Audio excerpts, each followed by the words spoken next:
What I'm going to do today is a title of my talk. I actually have this already videotaped by this gentleman, which is I can always vouch, if you need a videotaping, he's the guy to do it, okay? Day before, on Monday, first day, Typhoon was very gracious. We are now in bed together because we are using each other to help each other. They're a Serbian company, I'm Serbian, Nikola Tesla is Serbian, so all the good things come from Serbia, right? Okay, so, but the other thing is, I just discovered him recently. I said, hey, I have this converter which I licensed initially to International Rectifier, and now when Infineon took over, then they took this design. Okay, well, they did fire the Infineon International Rectifier group is doing with me, but that's just beside point. You can ask me about that later, okay? But so what happened is I titled my talk, and you will see I now have on three prongs of teaching you guys in power electronics new stuff. One is I have my teslaco.com webpage. Very summary of this I gave as a presentation in Brazilian keynote speech in December. And I'm going to use my Teslaco webpage to just give you the few diagrams, short presentation, and so on. Long version is what I gave yesterday, which is a full bloody PowerPoint explaining all the details. It's videotape, and it'll be like in 4 parts, 15 minutes each on YouTube. I have my own YouTube channel. You can go easily to it. All you need to do is remember my name, which is a screwed up name, but that's what it is. That's why you won't have a problem finding me. Just type Slobodan Cuk on YouTube, you'll get to my channel. Type Slobodan Cuk on Amazon, and you'll get all my, is it here, books? All 4 books. Or you can go to Teslaco and get the books from there. And then you go to LinkedIn, and I have my own, believe it or not, my own LinkedIn group, which I just started. And you know what's called? Power Electronics. What? I'm a professor at Caltech. I came from California Institute of Technology. So what would be the appropriate name? Power Electronics Institute. Teaching. And on my Teslaco webpage, I have now one tab which is called Download. That's going to be renamed by tomorrow morning. You will see their Institute. And that is linked to my LinkedIn. And on the LinkedIn, I will post or you will see it actually if you sign up on my YouTube. You will see I have new stuff uploaded. And then that will give you a clue that I posted something on LinkedIn, and they will give you a clue that there is a full article or so on in PowerPoint on a Teslaco. So it's like these three bases which provide my own university. Okay, hey Amir, come on here. Okay, no, let me introduce you. Hold on a second. Okay, Amir is one who, together with his boss Parviz Parto and Amir Rahimi, and we have a fantastic technician. Richard, what was last name? Richard Greg, I remember. We three made this fantastic design, and this is, I'm talking about that design. See me a bit later, because yesterday I had an Infineon visit. Okay, so we had a fireworks. I don't know if you heard already from your friend Amir Babazadeh, right? Okay, so anybody here? Working. Oh, wait a minute, huh? This is working in Infineon now. Yes, I know. Okay, no public comments. I'll withhold comment. I'll talk to you about it later. So, stop by. Oh, you know what? Parviz, I invited him, and he's going to try to make it before 2. So he can. So I suggest come back here and 1:30, and I'll give you a special presentation. Introduce you to what you worked on. Okay. I'll come back. Okay, anytime. But 1:30 is probably Parviz will come, so it'll be good. Okay, see you then. All right. Anyway. This is how it works. He was Amir from Iran. He was working on me on this project. This technician who is fantastic, and they fired the whole division, which was making $300 million with a buck, with these guys, okay? And the whole business, what is a market and business? It's shared between 3 semiconductor companies, because each company makes their own, version of a buck, synchronous buck. It is a $10 billion business, but each one has a 3 to 5%. Nobody is dominant because they have all the same bad design. Nobody can better than anything else. Okay, another point I'm making. Buck converter. Go to my competitors, all these new switching devices, guys, among them gun system, efficient power conversion, but especially efficient power conversion. Gun system keeps selling devices and they know nothing and they don't claim to know anything about topology. Unfortunately, gun system claims we all know we have PhDs from not to be named universities, and what happens, they said we're going to do 48 volt to 1 volt using, well, I showed it here. 2% duty ratio. That's 50%, 50 to 1. You needed a 0.02 to get 50 volts down to 1 volt, right? So we'll use 20%, we'll use 2% duty ratio, and what that reads. At 2 megahertz that they claim they're switching actually, then you have a 10 nanoseconds on time. What about jitter of 3 nanoseconds, 5 nanoseconds? Your voltage will be all over the place. And I'm using 100 kilohertz, 50% duty ratio, and what is that translates into? 5,000 nanoseconds. How much is 5,000 divided by 10? It is 500 times longer on time. Okay? And guess what? If they use gallium nitride device, let me ask you, what is the voltage rating on this switch? I put 100 volts. Why? Why 100? Because they have a hard switching here. And with the hard switching, the spike, even when they snub it, you'll see 75, 80 volts. So for a good measure margin, they're going to say 100 volt devices here, 100 volt devices here. But guess what? This 100 volt device is circulating current of 100 amp. Well, with a ripple, say 10% ripple. So 100 amp current, so this device is rated to what? 100 volts, 100 amp. How much is that? 10 kilowatt. And this device sees voltage, output voltage divided by duty ratio. At 50% duty ratio, I have a output voltage, this voltage is essentially output voltage divided by D, it's 1 volt divided by 0.5, that's 2 volts. If I operate this at a 75% duty ratio here and have this sine wave here, what is that comes out? It comes out 4/3, which is 1.3 volt, 100 amp. So I have a 130 watt switch. Now, let me ask about silicon. All the customers, when IBM and others, they want to get this, they are squeezing them. They use a give them $10 for multi 4-stage, 8-stage buck, $10. They have hardly any profit in it, but you know what? They're driving the microprocessor, which is $500 or $1,000. And guess what is the problem? When this switch turns, fails in the on position, what do you think happens? Huh? You have a short. And what is the voltage in here? 12 volt. What's going to happen to microprocessor? It's going to be fried because it's made for 1 volt. It can take even 2 volts, you know. So you're frying a 1,000 volt, $1,000 microprocessor with a converter which doesn't naturally. Oh, they say we'll turn it off quickly. Yeah, and 2 megahertz. 2 megahertz, you're going to turn it off 20 nanoseconds, you know, and 10 nanoseconds. So what is here? What about this capacitor? Well, this is short. When this is fail short, it isolates. Huh? It isolates the input and output. Well, not only isolate, but basically there will be step down. This capacitor. Sorry, I didn't put. You know, I should have put here. Well, there's always a ability to fix the circuit because yes, it does have to have this capacitor, but here I didn't put the capacitor here. Okay. Yeah. So this C out and this C resonance, there is a capacitive divider because this is very small, this is very large. Those will be at least 10 or 20 dividers. So you short this and you'll see half a volt on this one. Big deal. You automatically protect it. You don't have to do anything. But okay. But the main thing is also about this switch.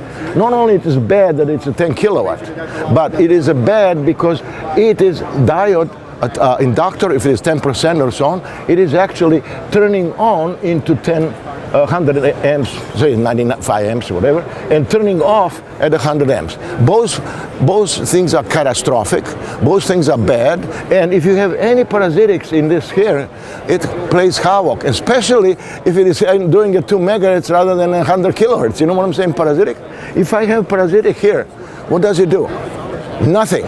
Because any little inductance here, parasitic stray inductance and so on, this diode says, yeah, I'm not going to turn off. I still see the current, you know, and I won't turn off, okay? And when the current is at 0, it turns off.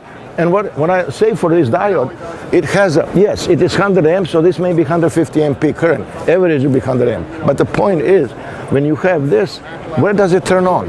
This diode turns on, because it is diode, when it turns on, it's 0 voltage. but it turns on with a zero current. And when it turns off, it is also zero voltage, but it turns off for what? Zero current. And let me tell you, if this diode was saying, I'm a diode, I says, are you a switching diode or are you a linear diode? He says, I don't know. Right? How does it know that it's switching? Because at the time of switching doesn't see any switching event, right? So basically, how is that much better than this? So at the top of the 10 kilowatt, you have a problem of turning on and turning off or 100 amps. You have a problem that you use silicon here, because right now for this they have to use a 25 volt switch and proportional silicon. I use a 1.3 volt, which is, you know how the silicon area is proportional to V square voltage. That's why we went for IC chips. We went from a 5 volts down to half a volt, because 10 times lower voltage on devices. Devices could be 100 times smaller in a silicon. So this is very conservative. I'm saying here, if they are worried about silicon, they have 3 switches. This silicon here will be 10% or less. You know, I'm not going into detail, less than this silicon here. So tell me now, my big question, title of my talk was, what comes first, devices or topology? Now you tell me. Is that obvious? You? Let's hear a vote. Who says, who agree with me? Okay. All right. So that is what I'm going against. The whole industry is stacked against me because they want to sell their devices. Why? They call themselves power management company, and they don't have a guts to call themselves power conversion company. And then they impose their devices and their design for free to Puro, Delta, and other power supply companies who have a 5% margin, and they have a 100% margin, okay? And then nothing will happen because they dominate the field. And they dictate, and they're not going to change anything in system technology because they don't need to. You know, they generate their 24-pin digital circuit, which could be a controller, a PFC, for example, where it could be done nicely with a 8-pin analog chip, and it could be done at 100 kilohertz. You don't have to have 500 kilohertz. And you know, anything above 200 kilohertz, to me, is just like a, you know what, you have a car engine, oil car engine, and you are in a neutral, and you start revving up engine to 10,000 RPM, or you're creating a noise if you want to do to look like I'm starting on a racing or so, but you're not helping anything, you're not moving. That's what I'm saying. You know, the 100 kilohertz to 200 kilohertz for me is running speed, and idling speed is, you know, but here for them, the regular running speed is 500 kilohertz and megahertz, and all this extra frequency is just revving up the engine and not contributing anything. It's just a waste, sheer waste. And not only that, not only weighted, you know, let me ask another question. What do you think? This is a single inductor, 1-turn inductor, 30 millimeter square cross section. What about this here, magnetics? It is what I call hybrid transformer. It is actually look like a smell and looks like a tap inductor. It operates completely differently. It is not tap inductor. It is combination of the Faraday transformer supposed with superimposed with a tapped inductor. So the tapped inductor here does a step down, 10 to 1. So this voltage is reduced by 10. So 48 volt is reduced by 4.2. But the voltage gain is, guess what? It is a constant switching frequency duty ratio control. So if I use a 0.5 duty ratio, this will be 20 to 1 and output voltage will be 2.4. If I use a 0.25 duty ratio, it'll be 1.2. You know, so I get my 50 to 1 step down and 50% duty ratio and 20 to 1 step down in the transformer. Now, let's see about capacitance. Well, this one doesn't have any capacitance on the output. So, but this one has capacitor impulses. Oh wow, that's bad. Conducts the current back and forth. But what is the current rating on this guy? Even here, it is a 10 to 1. 100 amps becomes 10 amps here, and this is a 1 volt times 10 turns ratio. This will be capacitor, which is 10 volts DC, and sees 10 amps. But if you do what is here down, if this is 20 to 1 to get it to 1.2 volts, then we are talking about 100 amp is only 5 amps. Single 10 volt chip capacitor with a 805 chip size. And what about this resonant inductance? I call it resonant, but you see, it is at a position that is a leakage inductor transformer. This is the first converter you will ever see that takes care of losses with the leakage inductance. Every other converter, I don't care classical, I don't care LLC and so on, they have a problem with the 1/2 Li square that has to be dissipated.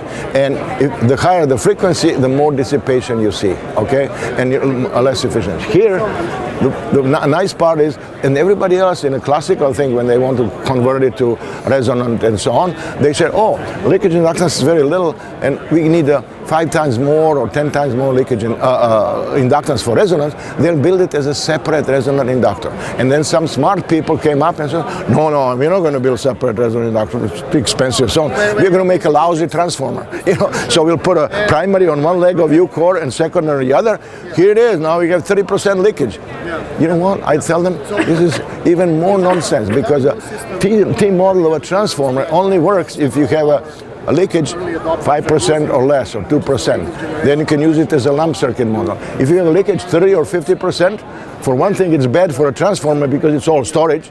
And why storing 10 times more when you don't need it? And for another, a leakage T model, lump circuit model fails, and all you have to do is go back to the field equations and have how the field is distributing all over the place and integrating over the field.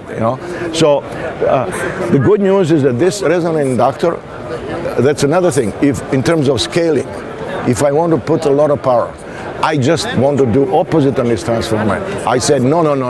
I want to make it tightest coupling you can. And if you, instead of 1 microhenry, I want you to make it 0.2 microhenry, 200 nanohenry leakage inductance. Why? Because to keep the same frequency that we showed here, 100 kilohertz, and same, this resonant period to be 0.5, half a microsecond, this resonant period is half a microsecond, I can do that 2 ways. I can reduce the resonant inductance 5 times and increase the capacitance 5 times. Is that in the right direction? Of course it is, because my resonant inductor is already built into it, okay? And I just provide copper, which can take 5 times more current. And resonant capacitor says, oh, 5 times bigger gives me 5 times more current capability, because what I'll do is I'll use 5 capacitors in parallel, each one carrying 10 amps, now it will be 50 amp capacitor, right? So I'm scaling, it goes in a right direction. I can scale the power to 10 kilowatt, 100 kilowatt, or whatever. So I think there are some people trying to sneak in here. Come on in. And university, we are learning from you. which university? Which university? Carlos III from Madrid. Madrid University, come in front end. The girl's always in front end. Okay, she's short anyway, so come in front end. And he's, no, and he's actually coasting along with you. So that's right. University of Madrid. Yeah. I am University of Belgrade. And we are friends. Spanish people and Yugoslav people are always friends. Italian, it's us, right? Right, okay. I just came from Brazil. Your bad problem with the Spanish is that Colombo did discover a wrong place. They discovered North America, which is not rich, no minerals, and Vasco da Gama from Portugal went and discovered South America, and now it's like 80% of South America is Brazil. Beautiful country, beautiful people, and language is fantastic. I love Brazilian language. It's like a French, I always call it Brazilian. It's like a French people speaking Russian. Okay, but anyway, let's continue. So point is, now there is a big difference in terms of performance, that this here cannot do a large step down, and this here I don't have to stay at 48 volts. Can I do a 400 volts to 1? Sure. I have 2 ways of doing it. I can, we just showed here, 20 to 1, it'll get 50 volts down to 2.5 volts, right? But now if I go to 50 volts, if I go to, say, what is 400 volts is 5 times, 450, 8 times more. What I need to do, change duty ratio from 0.5, 8 times lower, so it's 0.05, duty ratio will step it down. Or, better yet, I can use a bigger step down and still use 0.25 and use now 40 or 50 times ratio, big deal. The only problem is then, because it's 400 volts, you don't want to touch it and so on, so you make it sealed and double insulated and so on. Oh, you're here, both. Hey, come on, join. All right, come on. Please, come on forward. These are to my special guests, okay? Please come forward. No, but you're small enough. They can see over it. Short enough, sorry. and my second generation student is about the same. Okay, you didn't miss much, but I think for us, they've seen already, this presentation in a full yesterday. So what I want to just summarize what I just told them, and that is, I say you can go and see at other places where people. If you put a gun, the people who are making gun devices, gun system, and not so much them as a EPC, efficient power conversion, they claim we can now do 48 volt to 1 because we have GaN devices and we can operate GaN devices at the 2% duty ratio because that's 50 to 1 and 50 volt will come down to 1. But duty ratio 2% at the 2 megahertz is only 10 nanoseconds. So their on time is 10 nanoseconds, which they control. So they can do much about, any jitter of 2 nanoseconds and 5 nanoseconds causing 50% change of the voltage. Now I operate 100 kilohertz, 50% duty ratio. My on time is 5,000 nanoseconds, so it's 500 times bigger than on time in their case. And you would think at their 2 megahertz that their magnetics is smaller. Absolutely not.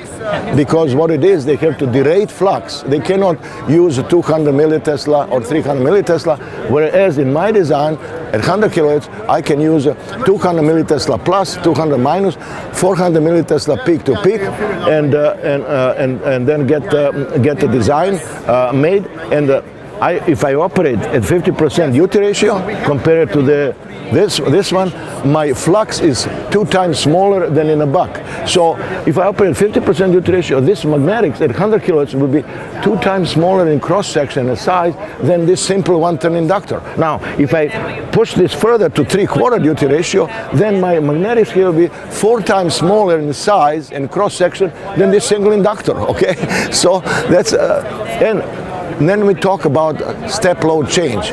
Step load change, I will eventually simulate it on this place, but what happens here? This current starts at 0, ends up at 0. And yesterday in the presentation that you saw, I showed that this current is like I have it here, I have drawn it. Yeah, this here. I'm already ready. You see, I have so many things now that by the third day, I'm fully set up. Where is it? Put it away. Okay. Okay. Just I will finish it in a second. Then we'll move on because of time. Yeah. Okay. But just want to make point, guys. Hey, guys. Ma'am, what did you do with my drawings here when I was drawing? There was below this drawing. You cut it off. Did you? I'm not sure. It was not there anymore. But did you throw it away or? I throw away the schedule. Okay. You know what? Not a big deal. I can just show you the whole point. The machine's in no, I can show you the problem. The current here is this. At low duty ratio, if you want to go from 400 volt, we step down with a 0.1 duty ratio and step down with a 40 to 1 with a turns ratio, and we get 400 volts to 1. So that's one thing. But if I do that, this is waveform here in output current.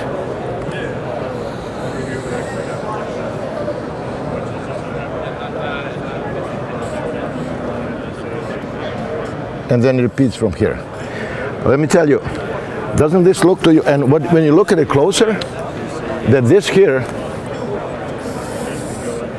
is say 100 amp DC, and this here is a 100 amp plus minus. This is a pure sine wave. With respect to that, there is a little glitch here, okay? And now, when I was doing this and saw this in a lab and I operated low duty ratio, it looks ridiculous. How are you going to filter that out, right? Because you have now 100 amps peak to peak full sine wave, well, it's not 10% ripple or so. But what immediately came to my mind is that I had a digital scope, which I can control. So I recorded this waveform in a digital scope, and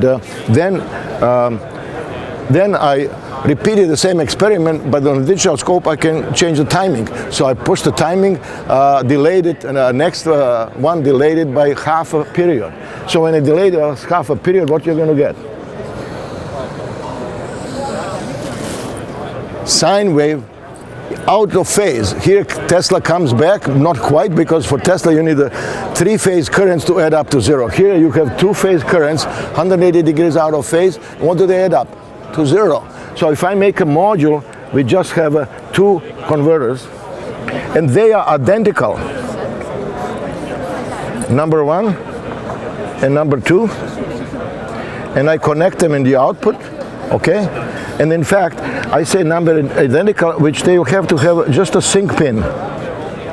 And a sync pin will, exactly identical module, you put a sync pin, you sync them at exactly at half a period, and what you're going to get? You're going to get my green waveforms, which is little polluting, low ripple, and so on. So my green waveform is going to be this. Output current is 100 and 100, output current is 200 amps, each volume, each device is 100 amps and 100 amps, and this is 200 amps here. What is a ripple? Beautiful. Ripple is at 4 times frequency, so I'm operating at 100 kilohertz, my losses and stresses at 100 kilohertz, but my filtering effectiveness is as though I'm switching at 400 kilohertz.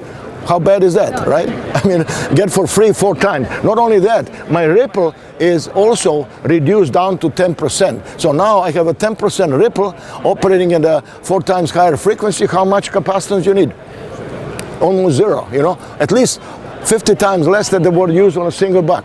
But now we get to another most important point which I make here. Look at this waveform at 100 amps average. What about if average is now 50 amps? Load current changes from 100 amps to 50 amps. You see what happens?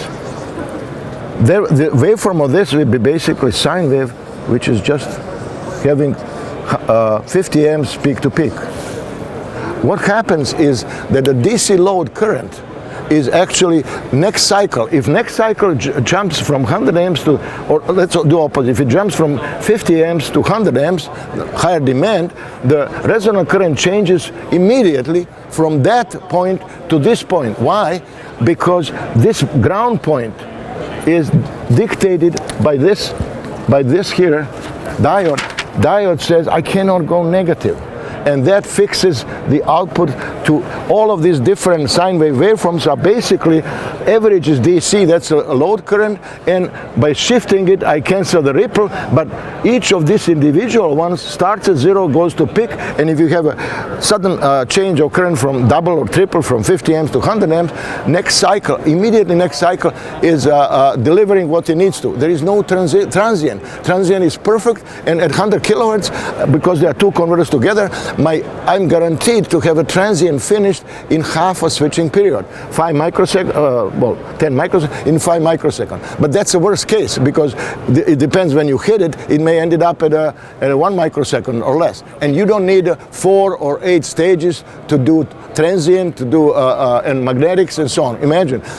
So buck converter is bad for a single stage, and now you use 4 stages or 8 stages in parallel to do that, okay? So I will, guys, turn you over. I would like to talk to these fellows. So I will turn you on, they've seen it there. I will turn you over to these guys and show you the actual waveforms on it. And I think one of these guys knows what it is. Oh, you know, you've seen it. So he can guide you. What is a, no, we have to go. So let me see who can, okay. So you mentioned all the... where is this? Hello, guy. Can someone help here or no? Just turn on the waveforms. Can you come here for a second? Okay. Okay, so he's going to... can you just turn on the waveforms for... this is put a circuit and then we'll turn on the waveforms. Yeah. So just to explain you what this is, these guys are helping using hardware in a loop to simulate my converter. And they have in a hardware controller, so now they simulate my power stage and they can play with the knobs in the hardware to control it, adjust the feedback, protection, etc. Okay, so I'm bailing out. I got to see this guy, so I'll be back. Okay, so maybe you wait for me a bit later.